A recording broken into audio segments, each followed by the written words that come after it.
This might be the only podcast you listen to this week that's not about the US election, but it is about the pandemic and how Europe is now reimposing restrictions on people and commerce because of the resurgence in COVID-19. In this edition of FinTech Friday, Lockdown 2.0, European digital commerce navigates the new pandemic.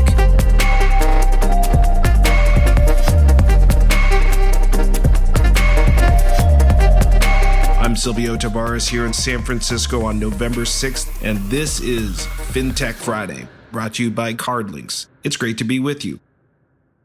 The United Kingdom, France, Germany, and Italy have all reimposed COVID-19 restrictions in the last week. Retail businesses, especially restaurants and bars, have been shut down for a second time as the stubborn pandemic has made a comeback after initial measures earlier this year had muted its growth. New cases of COVID are climbing at an alarming 175,000 new cases a day in Europe. How European businesses handle this new wave will spell the difference between a bad year and a disastrous year. The resurgence is coming at a really bad time for merchants. It's the holiday season, and it's when many merchants make a much larger proportion of their annual sales. So there's a lot at stake. It's not just the toll on human lives, and that is clearly the most important issue, but it is also about the toll on businesses, jobs, and the economy. Now, there are some rays of sunshine as merchants and banks increasingly turn to new and innovative forms of digital commerce to navigate the new wave of the pandemic on the European continent. Today on the show, we speak with Gilles Nectou, the CEO and founder of French card-linked offer company Plebecom. We learn how card-linked offers are becoming mainstream for large French banks and how merchants are using the CLO technology to entice pandemic-stressed consumers to keep buying during Lockdown 2.0. Good morning, Gilles. How are you? Yes, fine. And you? I'm doing great. I believe you are in Paris, and welcome back to the FinTech Friday podcast. Yes, I am in my apartment, because we are locked down now. So I'm not in my office. I have to be in my apartment, and all my staff is also working from their house or their apartment. Now, Plebecom is a big player in card-linked offers in France and around the world, and you've been helping many of the French banks help merchants drive more sales. Recently, there have been a number of big banks that have actually launched card-linked offer programs, including LCL, La Banque Postale.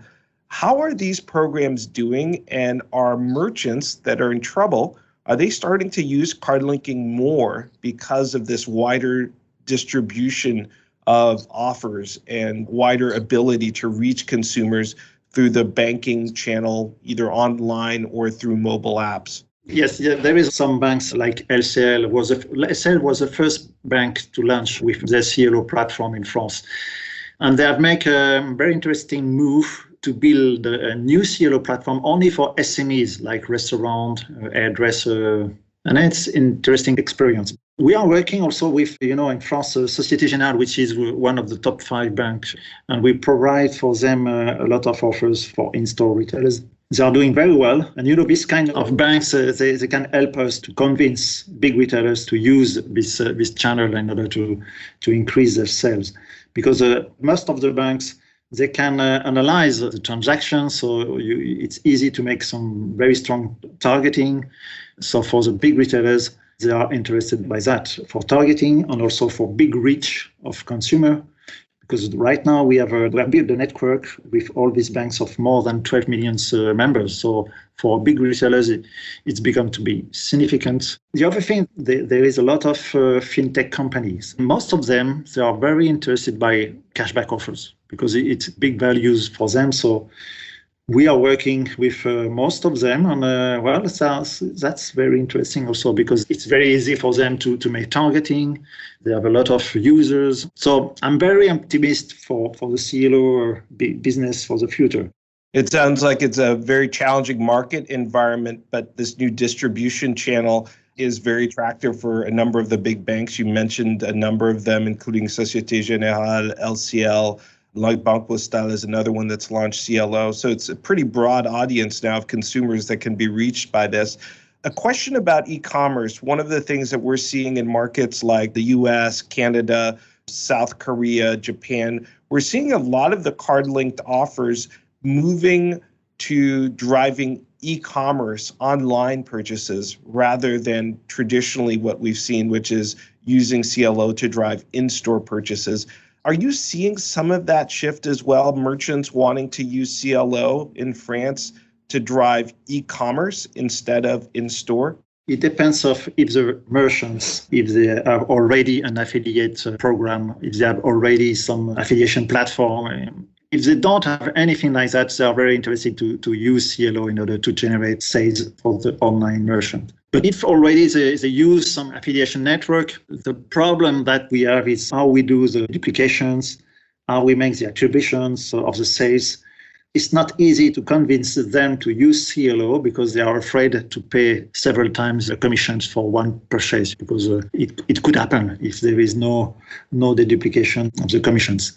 But some of them, begin to be interested, especially for targeted campaign, because this channel, especially when we work with big banks, they are ready to target only new customers. So even for online merchants, they are interested by this kind of campaign. So, but some of them, let's say maybe 10% of online merchants are ready to use CLO channel in order to generate purchases.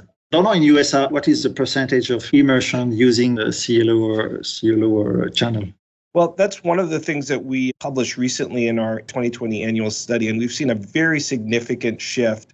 About last year, about 34% of merchants had 5% or more of their marketing budget dedicated to card-linked offers. 2020, that number jumped to 64%.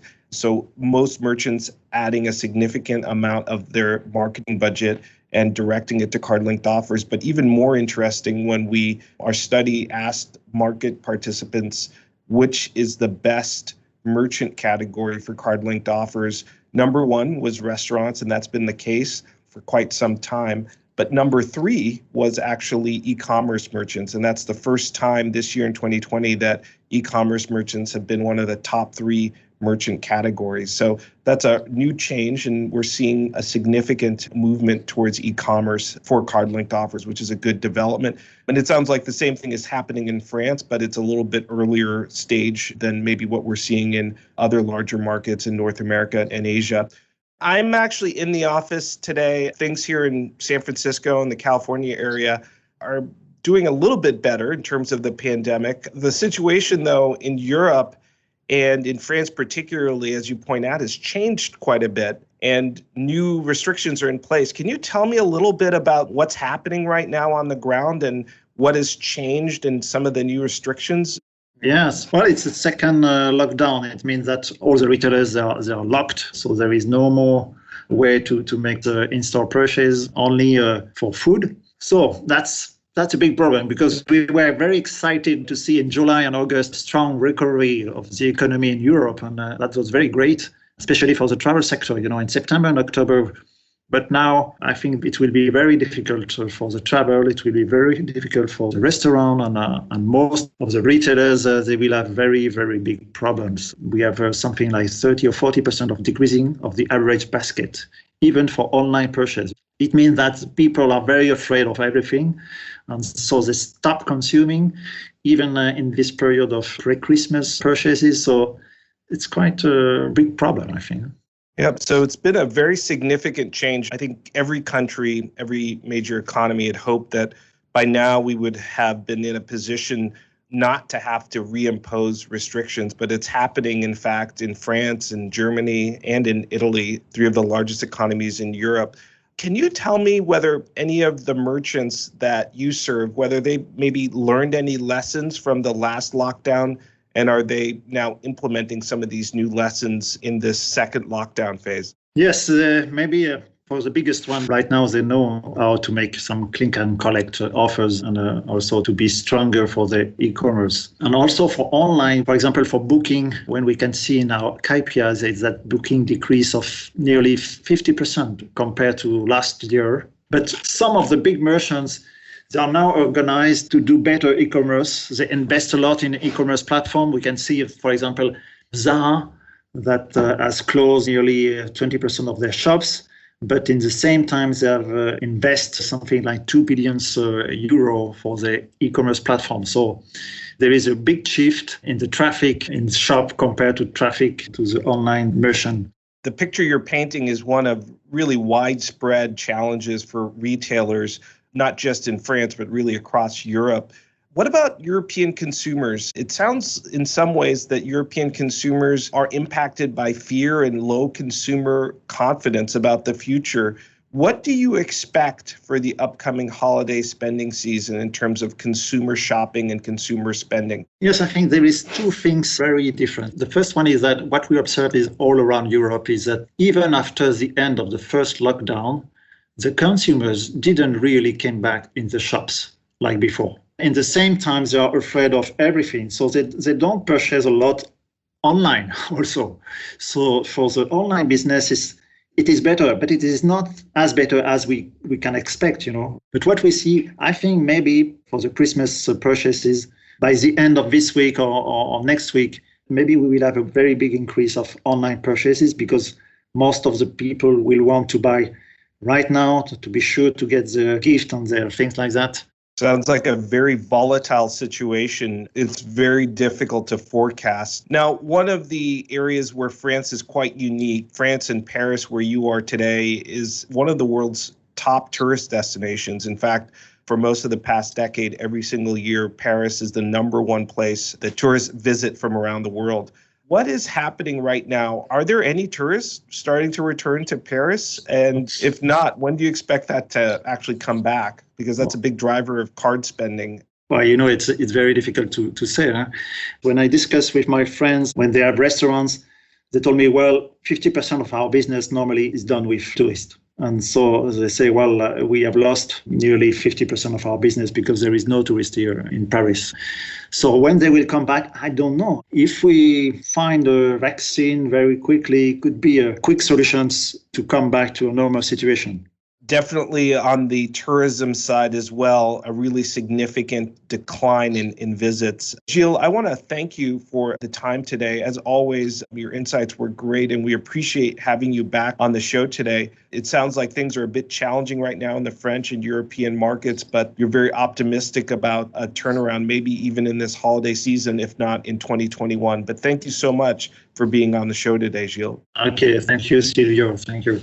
That's Gilles Nectu, the CEO and founder of Plebicom, speaking to us from Paris, France. Coming right up, some closing thoughts on Europe's second lockdown.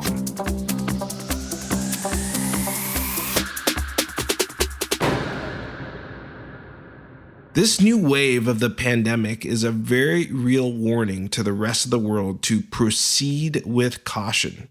Until there's a vaccine, every region is at risk of backsliding in the same way that Europe has.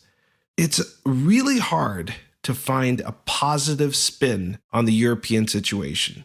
But banks and merchants are indeed finding new ways to trade and to drive commerce despite the significant challenges. Yet amidst all of the fields of human industry that have been shuttered anew, one field has not been subject to closures. And that field is European schools and academic institutions. Unlike the US, Europe has prioritized its schools as being truly essential. Now, in the long term, continued education right through the pandemic, including continued technology education, may prove to be a competitive advantage for Europe. And perhaps that will be the silver lining for European digital commerce. For FinTech Friday from the CardLinx Association, take care of yourself and take care of each other. God bless you. This is Silvio Tavares signing off.